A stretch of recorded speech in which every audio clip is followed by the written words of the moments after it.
preconceptions are quite likely to be wrong in some, many, or even possibly even all ways. If we listen to... Oh, God, why did you... That freaking phrase!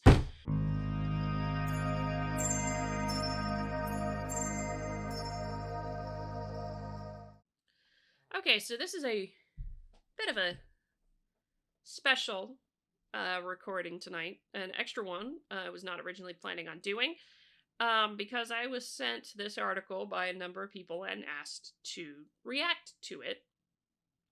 Not read the article before, but I did agree to react to it based on what the title was. You must not do your own research when it comes to the science.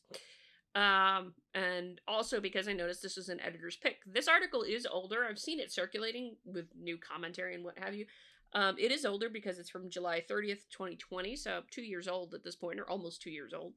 So who knows if the authors actually think this now, but that's one thing I wanted to bring up. And I think it will be interesting to read through. I have not read it all the way through, so I do not know for sure what the author has said here. But that said, there's one thing I want to point out first.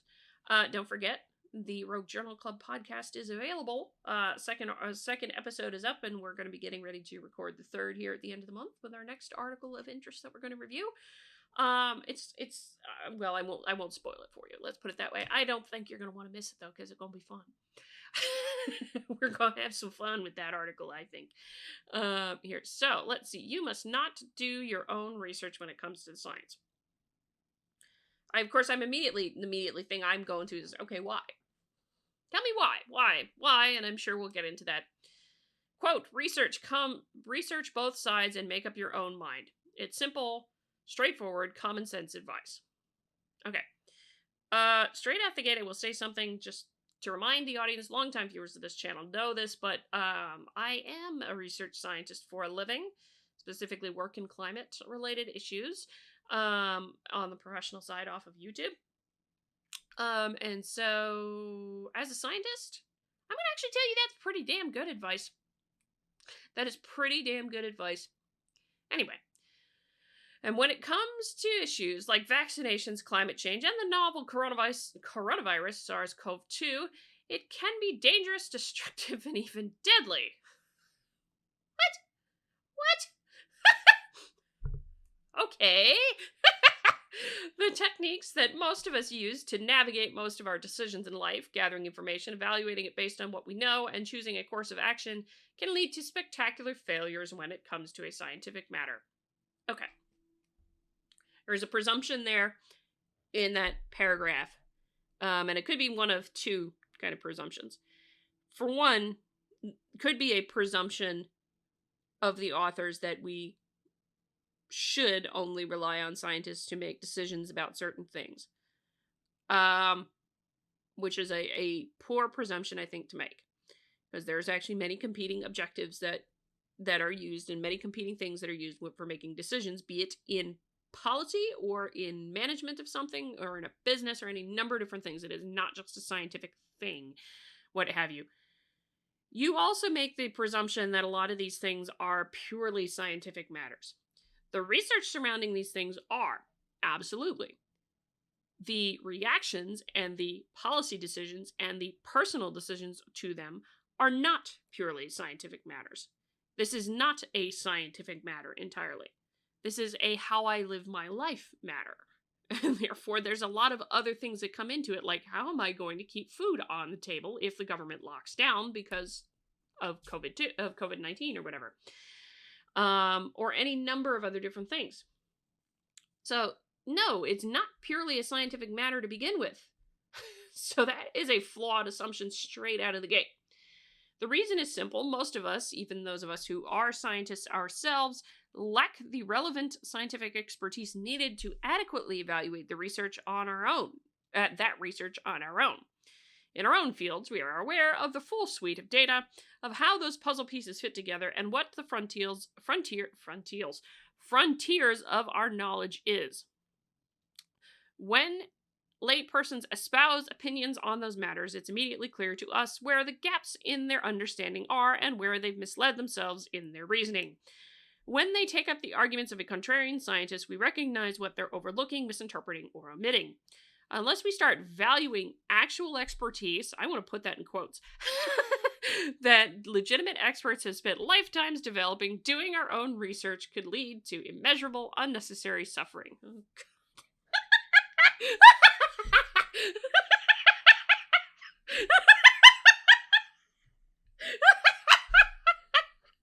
wow! Talk about the arrogance there. All right. I want to do something. There's a lot going on in that paragraph that I want to point out. Uh, you know, two things here. Scientists ourselves, scientists, expertise and what have you, and experts. Here, going on two separate words that they've defined here, right? They're defining in an odd way as I'm reading this. In the sentence, when they take up the arguments of a contrarian scientist, we recognize what they're overlooking, misinterpreting, or omitting.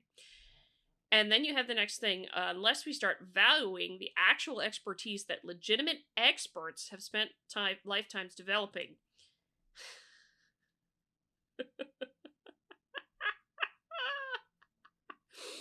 Oh, goodness. So the first thing, laypersons espousing opinions on a matter, it's immediately clear to us where the gaps in their understanding are and where they've misled themselves in their reasoning.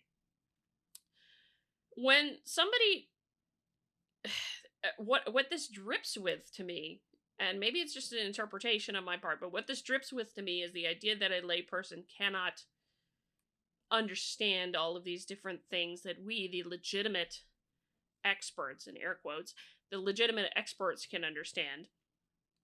And so we are the brilliant ones. We can find out what the laypersons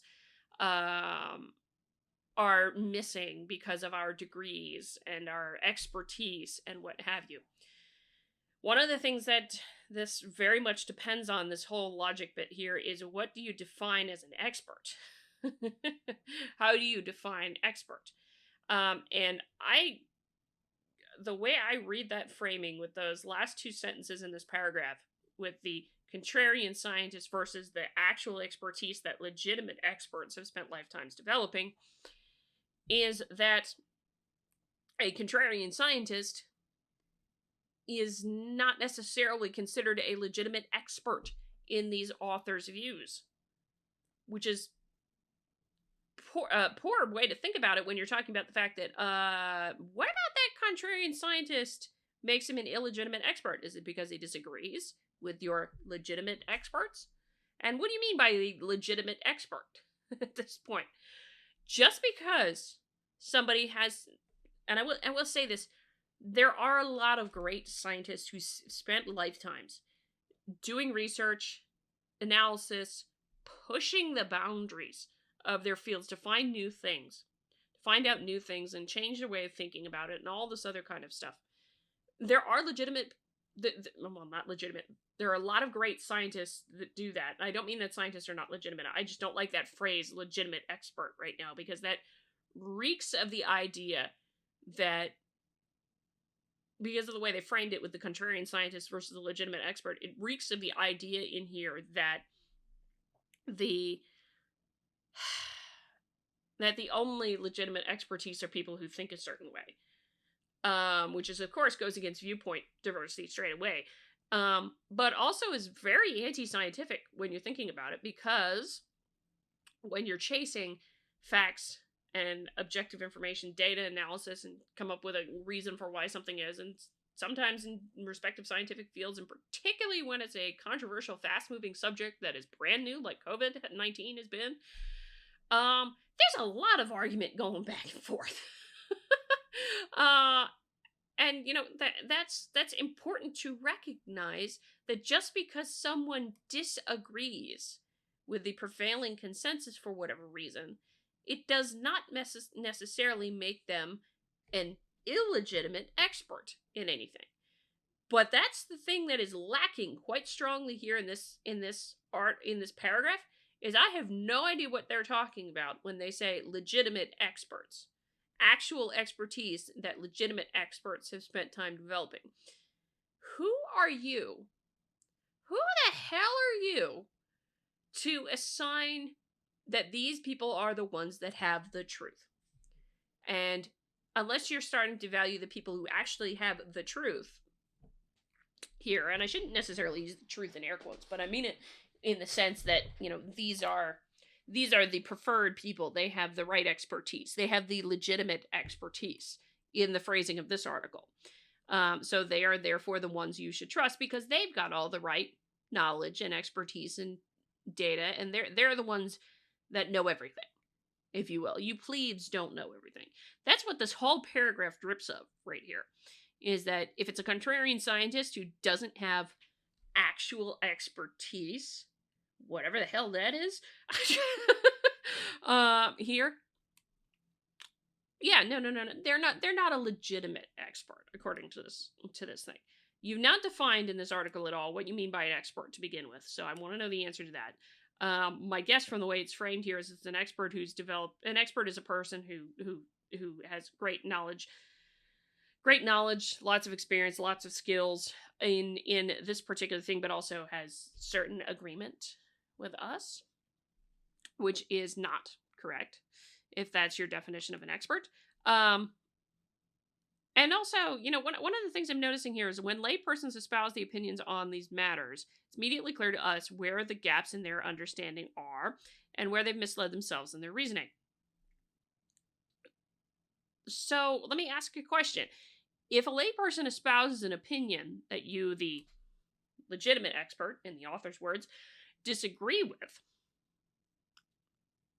is it because of a gap in their understanding, in which you're implying a lot of bad things if that's the reason, if you think it's just because of a gap in their understanding? Or is it because they've looked at the same data, done a lot of research themselves, looked at the same data and information, and come to a different conclusion? I will remind folks that one of the normative principles of science is communality. The idea that scientific knowledge belongs to everyone, period. Not just to a handful of experts, quote unquote. It belongs to everyone. Likewise, universalism is another normative principle of science. It basically says that anyone can do science. That's the very short, brief way to describe it. Anybody can engage in the scientific method. And this has been proven time and time and again throughout history, because when you think of many of the different scientific breakthroughs that we've had, they've come from people who were not considered at the time experts in their field. The history of climate science is actually an example of this. A lot of the foundational things that we look back on in climate science now as, changing the course and history of climate science did not come from climatologists. It came from people who were completely outside that field, who were just really curious and started looking at it and did their own research. Did you forget that in the history books? Did you forget that in the history books, that a lot of the great, amazing breakthroughs in science history have come from people who were not considered experts in their field? And a lot of them were vilified for it until extra analysis and what have you came out, and I was like, oh, wait, that guy's actually right. That's the reason this is another one of a problem, is you forget that part of history, is that the people who are doing their own research, who don't have the expertise, supposedly, of the legitimate experts, time and time again in history have provided us with a lot of the great breakthroughs. So I'm sorry, don't forget that, because that layperson that you're talking to may point out something to you somewhere along the line that shows you that you were damn wrong in what you were thinking about that scientific piece. So have a little humility, but this is dripping with arrogance to say that the experts know everything, or the legitimate experts know everything, when you've not given me a definition of what the hell you mean by an expert to begin with. Next. Let's start with a simple, low-stakes example. Fluoridated drinking water. On one hand, fluoride is a simple ion that shows up in various concentrations, including naturally through calcium fluoride, in bodies of water all across the world. When humans ingest too little of it, particularly at a young age, it leads to weakened tooth enamel and greater rates of cavities. When humans ingest too much, it leads to tooth discoloration and various severities of dental fluorosis. In extreme cases, significantly too much or too little fluoride can also lead to other problems, such as osteoporosis with too little, or skeletal fluorosis with too much. Okay, good information to know. In most places in the United States and Canada, our drinking water is fluoridated at a specific level that's safe for and effective for humans of all ages. In places like Colorado Springs, Colorado, significant amounts of fluoride are removed from the water, bringing the levels down to acceptable values. In other places like New York City, fluoride is added to bring up levels to acceptable values. Controlling the fluoride levels of water is a safe and effective public health intervention, reducing dental caries in children by 40% where it is implemented versus places where it isn't implemented. Okay. One of the things I would ask is who's made the decision that that's okay to have those kinds of things implemented? Probably a layperson. And you know what this whole article, just so side tangent, this whole article reminds me of, there's a whole lot of debate that's gone on time and over again in history. What is the role of science in society? And it goes back, believe it or not, that kind of argument of what the role of science and scientists should be in society goes all the way back to Plato versus Aristotle. Because Plato and Aristotle disagreed markedly on a lot of different things philosophically. Plato was more Plato was very authoritarian, let's put it that way. Plato very much believed that society should be ruled and controlled by philosopher kings. And philosophers at that time would have been considered the experts, the knowledgeable people. Here. Aristotle disagreed and thought it should be a lay person doing it, a lay person involved. I tend to side with Aristotle, although for a different reason, because I've elucidated this a couple of times in the idea that the more absolute power corrupts absolutely, and a very true statement. If you're giving someone so much trust, an expert so much trust, that you are giving them control over decisions, important decisions in your life, or important decisions in all of society, that is a lot of power to go to a person's head. Or to go to multiple small people of a small group's head. That could be really detrimental and really dangerous, in the sense that the road to hell is paved with good intentions. And these experts may be thinking in good intentions, oh, that we can control this thing here, we can control this thing over here by doing this and what have you, and get to more involved in policy. And before you know it, that's control over everything, to the detriment of freedom, to the detriment of a person's liberty to make their own decisions. And that's one of the things I kind of see with this article, is there's a dislike of individuals making their own decisions and communities making their own decisions in a federalist system like what we have in the United States. And yet, there are major cities in the world like Portland, Oregon, or Calgary, Alberta, where the public or city council, respectively, has voted, in the case of Portland repeatedly, to not add fluoride to their drinking water. As expected, the typical cavity rates in children, when controlled for socioeconomic demographics, are about 40% higher than in places where the water is fluoridated, hitting those of lower economic demographics the hardest. The idea that our water is natural and adding fluoride isn't has proven more powerful in swaying public opinion in these locations than the science supporting fluoride safety and effectiveness. In the voting public, a fear of chemicals and an affinity for what feels natural was more compelling than the dental health of poor children, despite near universal support from dental health professionals. Well, to go back to my particular other point, this isn't just a scientific matter kind of thing. You want to say that this is a scientific matter, but it is not just a scientific matter. And just saying, we got to trust the experts with everything. No. We don't have to just trust. Blind trust in experts is a bad idea. Really, and for truly, blind trust in supposed legitimate experts, as this article puts it, is a bad idea. And you know what? I'm sorry. As much as scientists would very much like for people to follow all of their recommended expertise and advice and what have you,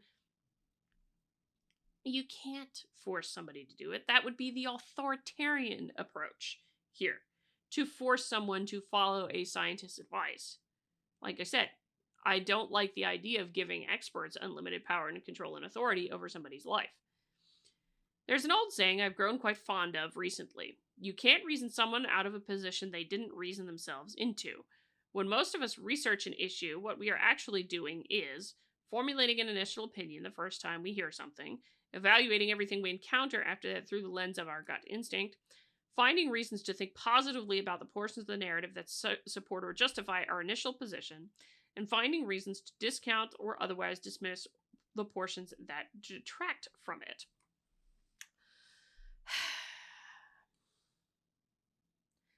That's not entirely wrong that there are a decent amount of people that do that.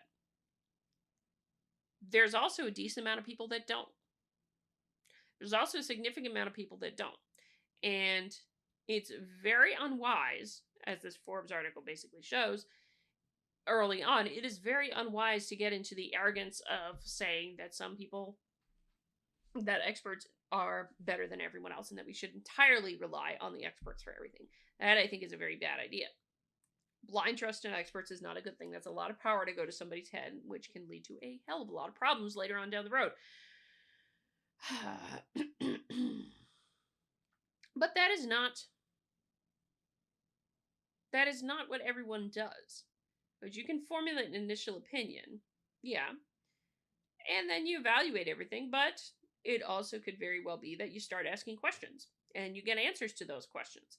And if you don't have the back and forth with the supposed experts, right, or the legitimate experts, as this author puts them, to be able to ask questions of people to actually build the trust in said expert, rather than just blindly trusting an expert, why would you end up changing your opinion if you're just being dismissed as, well, you should just listen to me because I'm the expert?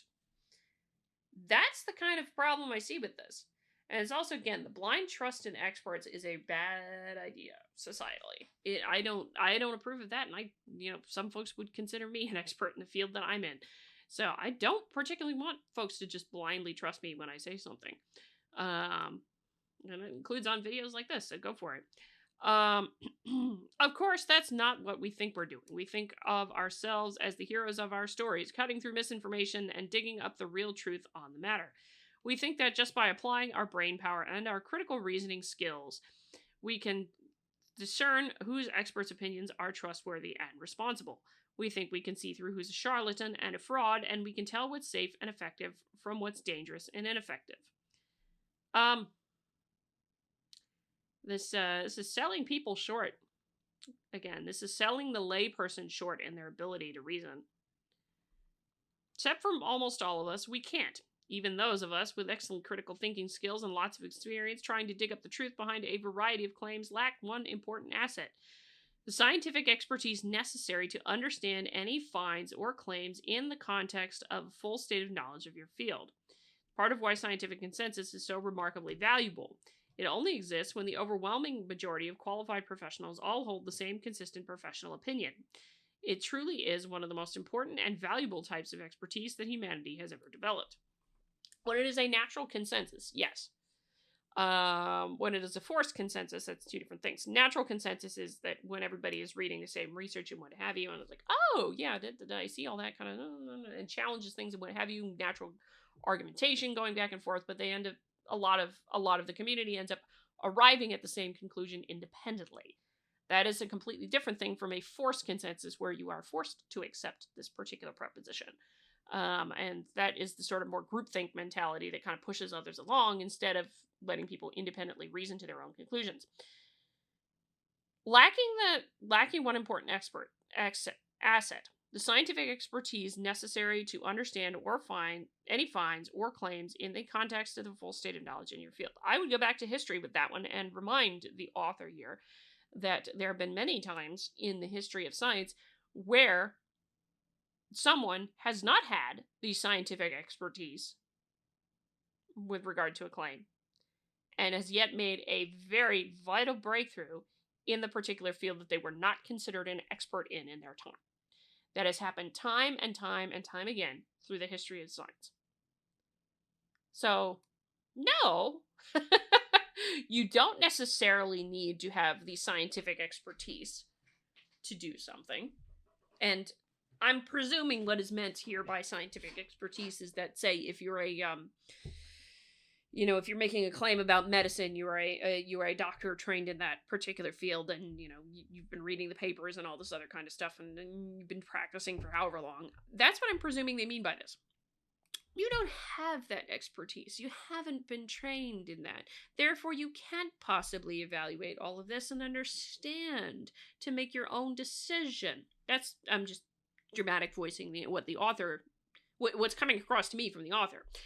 And this video is probably going to run a little bit long, but I'm on a tangent.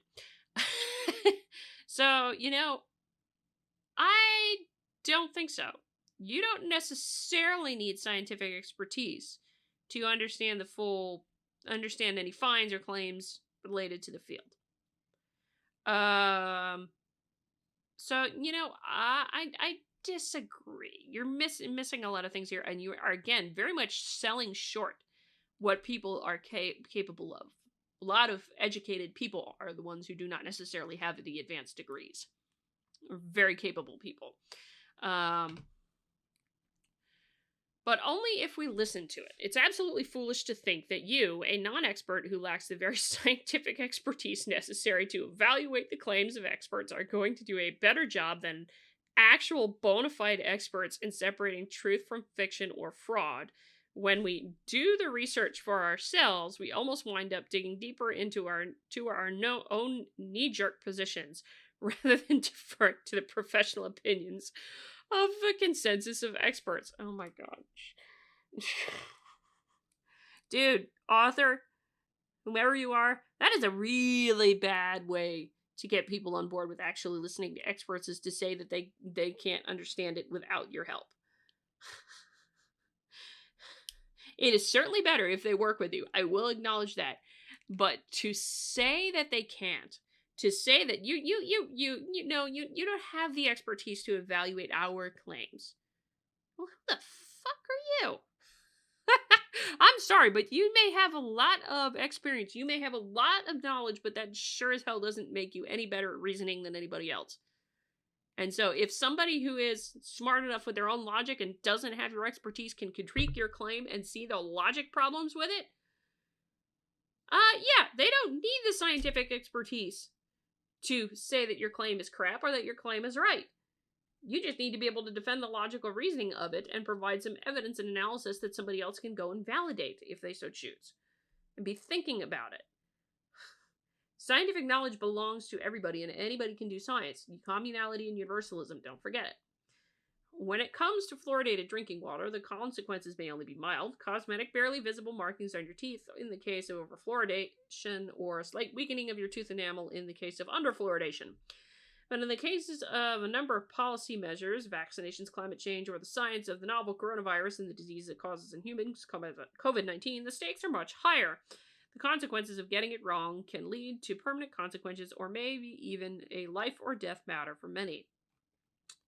When left to their own devices, a substantial fraction of people will choose not to fully vaccinate themselves or their children.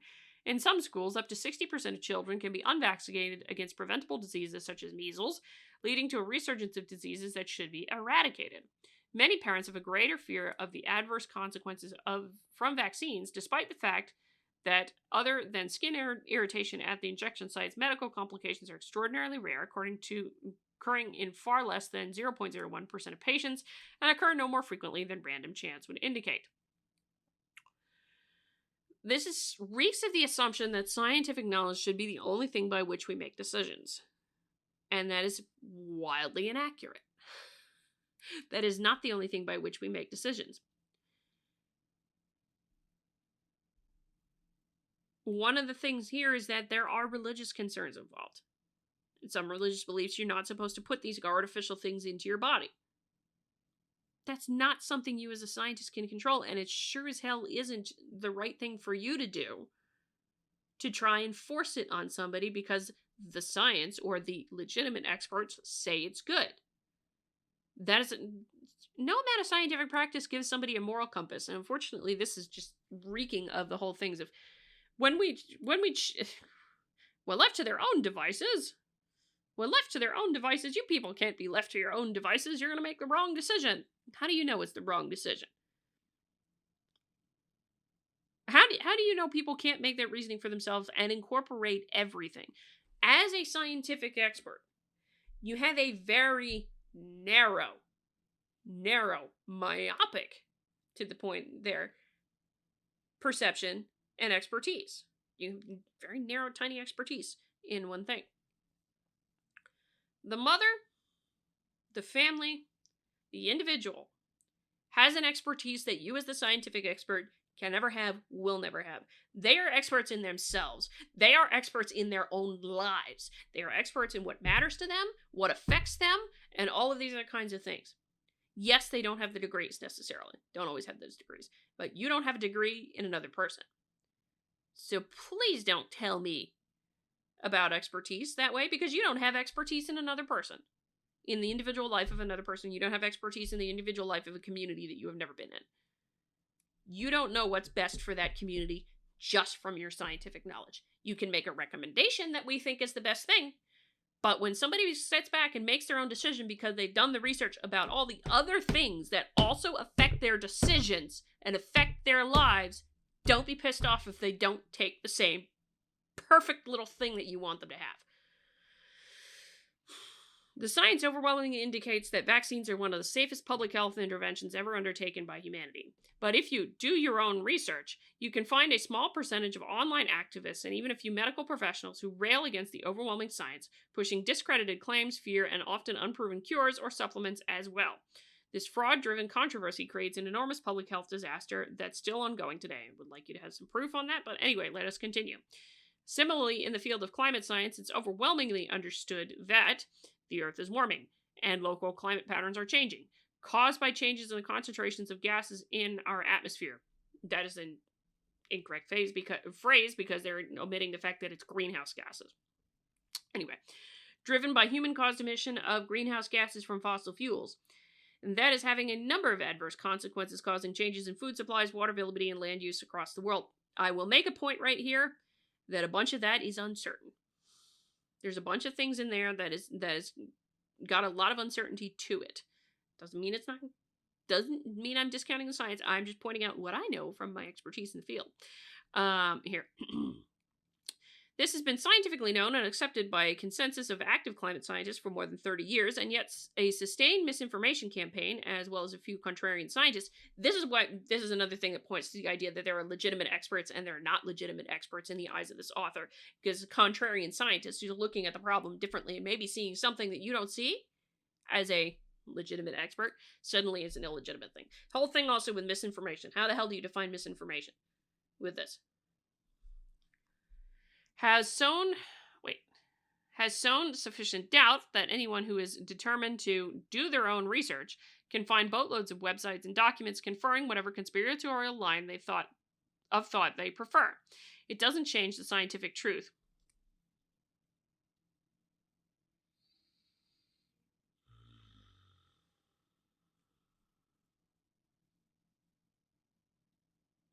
That is an awful phrase. But it has led to an unprecedented inaction in the face of a problem with long-term negative planet-wide consequences. Right now, as we enter the month of August during the year 2020, it is a critical time for the United States and the world. We're in the midst of a global pandemic, as the novel coronavirus SARS-CoV-2 and the disease it causes in humans, COVID-19, has claimed the lives of more than 2/3 people. Yes, I recognize this is a 2020 article. It's more than that now. In the United States alone, more than 150,000 have died, in each new day adding an average over 1,000 deaths at the present. Although there's still much to learn about the science of this, from how it spreads to who is most likely to spread it, to what the best treatments are, to the true infection rate, and so on, there's a lot of scientific experts have achieved a consensus about. In particular, the disease is airborne and spread from person-to-person contact, more easily spread in indoor settings. Older people are more likely to get critically ill and die from it. Staying home except for essential errands. Older people are more likely to get critical ill and die from it.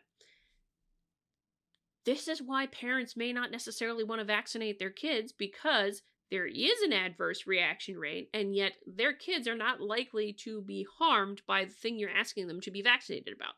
That is one reason why, that is scientifically known, as they just quasi-admitted here themselves, that may be a reason why. Doesn't mean you listen to CDC, listen to your doctor, all that kind of jazz. I'm not saying don't get vaccinated. I'm not saying do. That is a choice between you and your doctor. That is not for me to say. That is certainly not for these authors to tell you should. Oh, goodness. Stay home except for essential... What? Wait, what? There's a lot that scientific experts have achieved consensus about. In particular, staying home except for essential errands. What? That's not a scientific anything related to COVID-19. What the hell typo is missing there? Who the hell did that wrong? Good frickin' grief. And the interventions of wearing masks when you go out, not touching your mask once it's on, and remaining physically distant, 6 feet minimum, from others not in your household are all effective. But even those basic messages, from which there's virtually no scientific doubt surrounding them, have sparked enormous amounts of controversy. Despite the safety and efficacy of masks, many are refusing to wear them, leading to spikes in new infections. That's because you're forcing people to. There were lots of mask mandates, and people don't like that because they value their freedom as they should. At least in my view, as they should. Despite the importance of avoiding close contact with others not a part of your household, many people continue to visit friends and relatives, accelerating the spread of the disease. Here's the thing with that. Being virtual doesn't do much for your social interaction, for your well-being, for connecting with family in particular. And you do need those social interactions. And goodness knows we've seen it in the last couple of years with the increased rates of suicide in kids.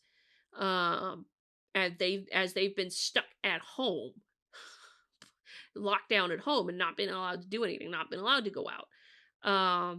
So yeah, there's a reason why, because parents and families can see that how much of a psychological harm that has on people, and we know that now too, which we didn't before. So that's a scientific, that's an improvement. That is improvement in knowledge that comes from the scientific things that have been done since this research was done, since this paper was written, this article was written, excuse me.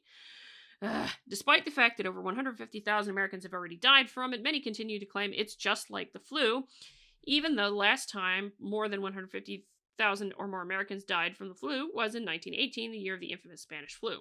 If you do your own research, you can no doubt find innumerable websites, social media accounts, and even a handful of medical professionals who are sharing opinions that confirm whatever your preconceived notions about COVID-19 are. However, do not fool yourself. You are not doing research. You are seeking information to confirm your own biases and discredit any contrary opinions. Each time you do this, you exemplify the problem of anti-science bias that Dr. Fauci, Mr. I believe the science, Mr. I am the science. Yeah, If you go by the evidence and the data, you're speaking the truth, and it's amazing sometimes the denial there is. It's the same thing that gets people who are anti-vaxxers, who don't want to get vaccinated, even though there's data to indicate the safety of vaccines. That's really a problem. So I don't necessarily disagree with the notion that if you're just doing research to confirm your own biases, that's a problem. That is a problem if you're just looking for data to just contradict the thing there. But if you are comparing that contradicting opinion to the other opinion, and using some logic and reasoning and asking some very reasonable questions about these things, that's totally appropriate. That's totally appropriate. That's good. Do your own research is fine. The premise here that they're saying is doing your own research is only just confirming your own opinion. That's not true. A lot of folks who do their own research do read both sides of an argument, do try to go after these things and try and figure it out themselves. And that's good. I applaud them for doing that. And I think you should do that. Very much so. The other thing here is they're also ignoring the fact that there's other things that play a role in a person's decision. A person is more than just influenced by scientific reasoning and expertise and what have you. Religious concerns again, right? There is no excuse, with all the wonderful scientists and science communicators telling the truth about a whole slew of issues in our world, for people to seek out only the opinions that confirm their biases. The best scientists in the world, even the ones who hold contrarian beliefs of their own, all agree that we should base our policies on the scientific consensus that we've achieved. I want to see the study that says that. I want to see the study that says that. You give me no citation here. I want to see it. When that consensus changes, evolves, or moves forward because we've learned more than we previously knew, we should correct course to follow that novel path instead. The other assumption here is that science should guide everything. Science should be the only thing by which we make decisions, which is quite fundamentally flawed because you do have multiple competing interests, like economic interests, social interests. Oh goodness, any number of different things, financial interests and what have you, that can go and play into this. That's a woefully poor assumption. But that requires the kind of transformation within yourself. It means that you need to be humble and admit that you yourself lack the necessary expertise to evaluate the science before you. It means that you need to be brave enough to turn to the consensus of scientific experts and ask legitimately what we know at the present stage. And it means you need to be open-minded enough to understand that your preconceptions are quite likely to be wrong in some, many, or even possibly even all ways. If we listen to... Oh, God, why did you... That freaking phrase! If we listen to the science. For everybody, I hate that phrase. I hate the phrase, follow the science, believe the science, all that kind of jazz. Because that just points to also the whole thing that they say here about preconceived notions, that often points to that with a lot of folks who say that kind of thing. That you're going to go by your preconceived notions of what something is and just call it the science. I'm sorry, no, thank you. That is, oh God. We can attempt to take the best path possible forward through the greatest challenges facing modern society. We can choose to ignore it, but if we do, the consequences will only increase in severity. Ay, ay, ay.